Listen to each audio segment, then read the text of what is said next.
Welcome back, everybody. The History Guy here. This is my third episode playing as the Confederate States of America on the End of a New Beginning mod for Hearts of Iron 4. Now, a number of you have commented on the fact that there is a more recent version of this mod available on GitHub. I did download and install that mod. However, because it's kind of a group effort, it appears, from what I could see on the mod, that somebody had removed all of the events from that part of the game. And so when I downloaded and installed the latest version of the game, two things I noticed right away. Well, three really. One is that there are additional features as far as the different kinds of factories that you can build and the different kinds of things that are available. Also a completely different kind of graphic interface look to it, which I thought was really cool and I liked it. But number one, the United States had a very generic vanilla focus tree, and there were no events whatsoever, like no events. So I played all the way up through to 1861 and never had a single event as the U.S., and that included any option to have the American Civil War happen. So when I'm able to get a newer version of that mod that has events and it seems like it's got more to play, I will definitely play that. For now, we're going to continue down this road. So obviously there are no more things for me to do on the national focus tree, so everything I do as far as national focus goes will have to involve just the continuous focuses. So that's really kind of all I have to do right now. I'm just going to fund civilian industry, which is going to allow a faster construction speed. And we're just going to start playing through, and we'll just kind of deal with world events as they unfold and make the best of it that way. I probably won't play more than maybe an episode a week on this game, just because there's not a lot that goes into it, but I know some of you kind of want to see where I go from here. I think where I go from here is that I probably, like the historic United States of America, I'll probably kind of deal with the Native American issue in the upper Midwest and out west. We've got the Nez Perce, the Sioux, the Cheyenne. We're not going to send General Custer in, but we do have these other ones. So we're going to continue to work on research. I hadn't realized I hadn't done all that research yet, so we're going to work on some of these things. I think we'll start working on a navy for obvious reasons, because at this point we're probably at the place where we got to start thinking about naval expansion. So let's get a 1861 monitor going.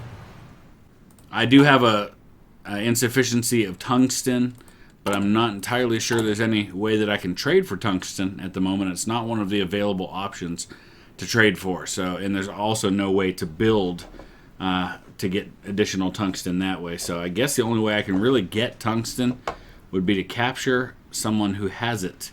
I'm looking at you, Mexico, but they don't have a lot. They've only got 3 right here, and that's about it. So we'll kind of jump in and out as conditions warrant.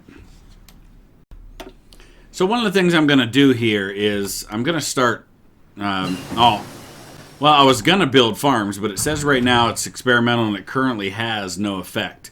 But eventually it looks like the plan is that will allow for growth in those areas. So let's look at trade for just a second. It looks like I'm producing plenty of most things, not machine parts, though I'm not entirely sure whether or not I need machine parts at the moment. So I think what we'll do is we'll go ahead and start training some cavalry, because I don't really have much in the way of cavalry. And I think I'm just going to start working on some more military factories. And the idea here is that as I'm able to, when I can get some more manpower, I'm just going to try to conquer the rest of the world as quickly as I can, which means needing more troops. So we're going to start with the Western Hemisphere as much as I can. I just did that already. And then we'll kind of go from there. So first things first, I'll start working on war goals against the Native American powers here. I guess we'll just do one at a time to make it simple, and we'll go from there. So as I wait for the justification of my war against the Cheyenne, I'm going to go ahead and queue up some naval dockyards so that we can rapidly produce a decent-sized navy moving forward. And I guess we'll get those going. Let's start with Virginia. We'll get going up in New York, maybe over here in North Carolina. Those will be good spots to start with. And it shouldn't take very long for this justification. Looks like we're looking at November of 1867. So it's actually, the timeline's going to follow along pretty close to the real thing as far as when these things go down in the 1860s, 1870s. And I'm just going to send my one army. Looks like, is this Joe Johnston? Yeah. We're going to send Joe Johnston's 16 divisions. That should be more than enough to deal with the Cheyenne. So as I'm looking at the building of my Navy, I've started building 1812 ships or researching, because other than frigates, I really have no research into navies at all. So we've got a long way to go, and it looks like basically the Navy research ends once we get up to about 1870 or so. So there's not going to be a lot more to be done after that. So we'll at least get that far with our research, and we should be about ready to invade the Cheyenne people. I can't remember exactly what the date is on that, but it should be coming up. And there it is. All right, so we're going to go ahead and declare war on the Cheyenne, and then we'll start justifying against the Nez Perce. All right, here we go. I've got 18 divisions there now, so we'll very quickly move in and deal with these guys. I don't imagine it's going to take more than a week or so. He just doesn't really have the army to stop me. So I really won't face a adversary that's worthy of a real fight, probably until we get to dealing with Mexico, because I don't think I'm going to go after Canada right now, because that'll probably bring the Brits into it, and I don't really want to deal with that. Alright, there we go. We're going to take Wyoming, all states. Thank you very much. And that's that. So, I mean, it's really kind of that simple. I don't think I can give statehood. I think that was only a United States thing. Let me take a look real quick at the decisions that are available. No. I think as the United States, there were decisions that you could admit new states to the Union, but they don't have that on this side yet. So not really anything I need to do as far as those decisions go. I'm saving up these points because what I'm after here is I want to change my border control policy, because right now I'm losing 5% monthly population.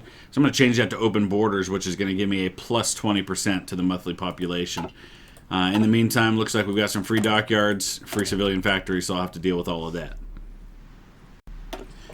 Alright, so we're just about ready here in May 1868 to invade and take the Nez Perce territory, which is modern Idaho. I've already begun to justify against the Sioux. They will be last. I'm also working on infrastructure. A lot of the states, especially in the Midwest, had basically no infrastructure whatsoever, so that's got to be rectified. You can see here I'm going to have some issue with some of my units just not getting enough supply all the way up here. So that may be a problem. We're going to find out right now.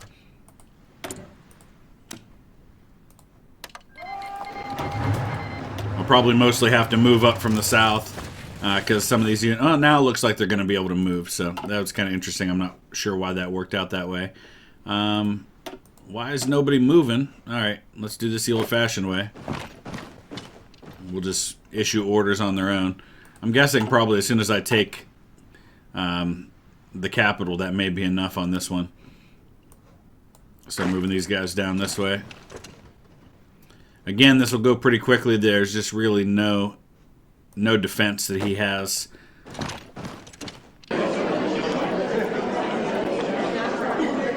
Alright. Idaho is added to the Confederate States of America. Next up will be the Sioux. So once again, it's just a matter of lining up the army on the border and preparing for a very quick invasion. I think next we'll probably turn our attention to Mexico, because they do have at least a little bit of tungsten which I can use, and then that opens up the door to Central and then eventually South America as well, and hopefully there's some resources there that I can make use of. Let's take a look and see when things will be complete here for the invasion of the Sioux Nation. December. All right, so December of 1868. We'll be back for that. So as we get into the middle of August of 1868, and we're waiting to complete our last invasion of these western states, we're about to be able to switch to open borders. There we go. That's going to start allowing a greater population increase, which should start driving up that manpower, because I'm very limited on how many more units I can put into the field for an army because of my lack of manpower. So we've got to do everything we can to start bringing in more and more people. Also something I'm looking at down the road as far as decisions go. There's one here, provide public education. It requires me to get 500, which I was pretty close to. But once I get to 500, I can switch to a system of public schools, which I think probably should help with my research ability. All right, we're all the way up to 1840 ships of the line now. We're getting closer and closer to having decent ones. Once I get to 1857, I'll probably start building some, because the next one after that gets me to 1873 ironclad line ship. So we're a little ways away from that one right now.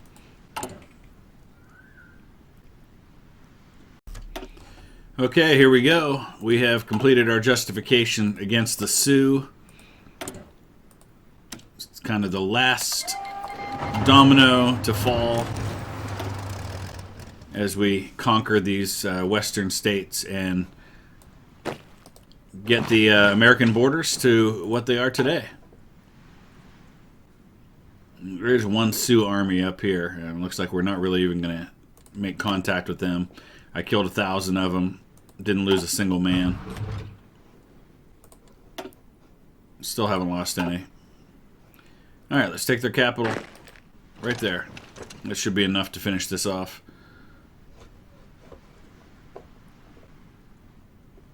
There we go.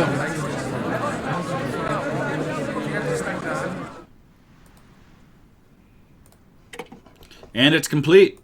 So now we start thinking about what comes next. There is British Columbia up here, but I'm not entirely sure how much there is to be gained by that. I want to look at the resources for just a second. So there's coal and oil. What I need is tungsten. And I guess let's look down here beyond Mexico, because I'm not sure where else there's going to be any tungsten. But that's really the only resource that I even need. Man, there's none anywhere. There's a little bit over here in Peru, and a little bit down here in Bolivia, and a couple of different spots. But man, oh, here we go. The Argentine Confederation. The Argentinians are the ones who have the tungsten, at least in the Western Hemisphere. So I don't think my Navy's in a place where I can really think elsewhere. But I'm just going to look around. I'm just curious to see if there's any large deposit of tungsten somewhere that would be worth going after, and it doesn't appear that there is. So that's just kind of what we're stuck with, I guess. So the Argentine Confederation, the Argentinians, that's who we're after, Argentina, and there's really nowhere else to go at the moment. Time to prepare for a second Mexican War. It is March of 1869, and we are now justifying against Mexico. Like I said, since there's not a lot as far as national focus goes, the next best thing is to just ramp up my army and go after conquest of the world. So that's what we're going to do. We're going to keep expanding as often as I possibly can. Still a manpower issue, so I'm not producing a lot of army units right now. We're just going to go with what we have, and I feel like that'll probably be enough. Mexico's only got 3 military factories. He's only got 4 or 5 divisions, so there's really not a lot he's going to be able to do to stop me. Estimated manpower is only 163 to 224,000. So let's take a look real quick and see. That is going to happen in August of 1869. All right, it's just about time. It is August 27th, and the justification for war against Mexico is now complete. Okay, United Kingdom. I had to check there because I want to make sure the UK was not guaranteeing Mexico, which it's not. This war might be a little bit tougher than the last couple that I've experienced, but again, not expecting a whole lot of resistance from Mexico in this war. I imagine it's going to go fairly quickly, and as you can see, in the first week, I'm already advancing quite rapidly. Let's go ahead and send these divisions down. Baja, California. We're very quickly advancing on Mexico City. I've lost 12 men to 4,000, almost 5,000 casualties inflicted. Looks like we have our first naval battle to speak of, and that appears to have gone really, really well for me. But that is expected when you have 30 plus ships and Mexico's only got 4 or 5.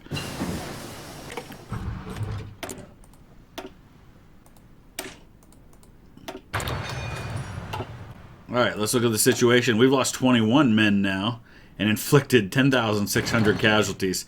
My goodness, that's what happens when you have a massive army of almost 500,000 compared to a fielded manpower of about 2,000.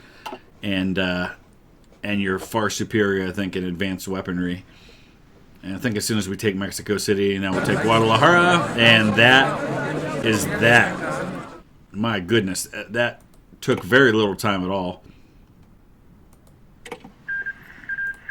And so the new Confederate States of America now extends all the way from Canada to Guatemala. And we're going to continue to work our way south. I may have to leave a couple of divisions up north just in case, because I'm a little bit nervous about what Canada may be up to up here. They're a puppet of the UK, so obviously any fight I get into with the Canadians is going to involve the UK as well. So I don't think anybody's going to be guaranteeing any of these Central American powers. So I'm just going to start knocking them off one by one. It shouldn't take all that long. It's using up some of my political power, so it's slowing down my ability to do other things. So I may, once I get down a little further, maybe like to Costa Rica, I may kind of take a break from declaring just so I can build up a little political power to make that education decision. Dry puddling. I'm going to go ahead and choose that. Now, I want to look, an important thing here is I need to look at the infrastructure in Mexico because we're going to need supplies to be flowing well down through Mexico as I advance further and further south. So we'll start working on that infrastructure a little bit. And I don't think we'll do too much here. Maybe we'll take Guatemala and we're going to leave Belize there, which is part of the United Kingdom, alone. So we'll take El Salvador, Guatemala, maybe Honduras, and then probably wrap up this episode. That'll be a good place to stop. All right, we're coming up on the beginning of April, and we're going to be able to invade Guatemala. That'll probably take all of 2 or 3 days to finish that one up. And then very much on the heels of that, we'll be able to move into Honduras, I think, in July. So let's go ahead and just deal with these ones. And we'll see how long it takes.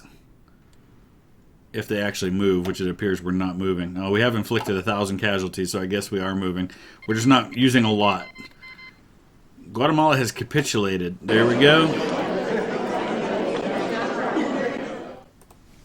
All right, and we just keep on adding territories.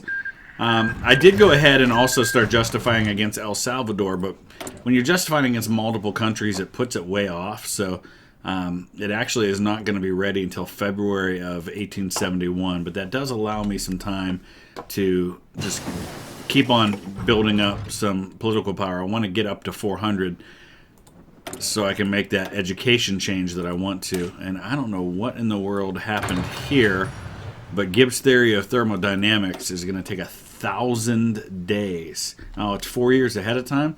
I thought that was right here with 1870, but I guess not. Well, we're going to change that because that's just ridiculous. I'm not waiting that long for some research. Yes, we will change it. All right, so once we take out Honduras, I think we'll call it an episode. This one's only going to be about 20 minutes, but I do like to keep my Hearts of Iron episodes short to kind of make them real easy for somebody to watch without having to invest too much time. So we'll go ahead and get the armies moved up and ready for our next destination. And I do have 80 divisions now, and my manpower, available manpower, is up to almost 100,000. So even though I'm continuing to put troops in the field, I am very slowly increasing my manpower, so I should be able to start building additional divisions a little more rapidly. So we're about to prepare for the invasion of Honduras. I think as soon as we take Tegucigalpa, that should wrap that one up. It's going to be July 17th. I'm going to continue to ramp up my production of naval dockyards because I know once I start going to war with the European powers, got to have a significant sized navy. So we're going to start focusing more and more on the navy as I continue to send my army south, and we one by one finish up taking out these last remaining western powers and start looking to the east.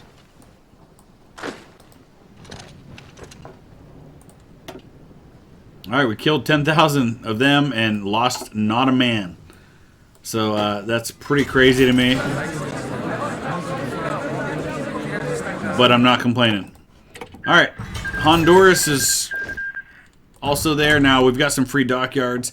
I want to go ahead, I think we're at 1857 ship of the line. So let's go ahead and start producing some of those. I'm going to slow down on the frigates. Now ship of the lines, they take a lot, so do the monitors, but we'll start building some of the monitors, but we're going to mostly focus on ships of the line. And of course I need, now I need steel. Now steel is something I can produce. Let's take a look at steel factories. Steel mills, here we go. So we'll start queuing up some steel mills because as I'm building more and more of a navy, obviously, I'm going to need more and more steel.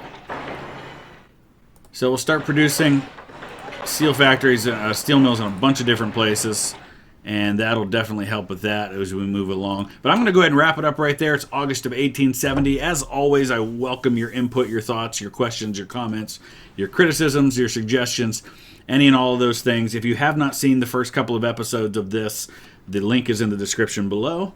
And hopefully we'll see you again real soon with another episode in about a week or so. So thanks for watching. Please hit that thumbs up. Please subscribe if you haven't already. And we'll see you again soon.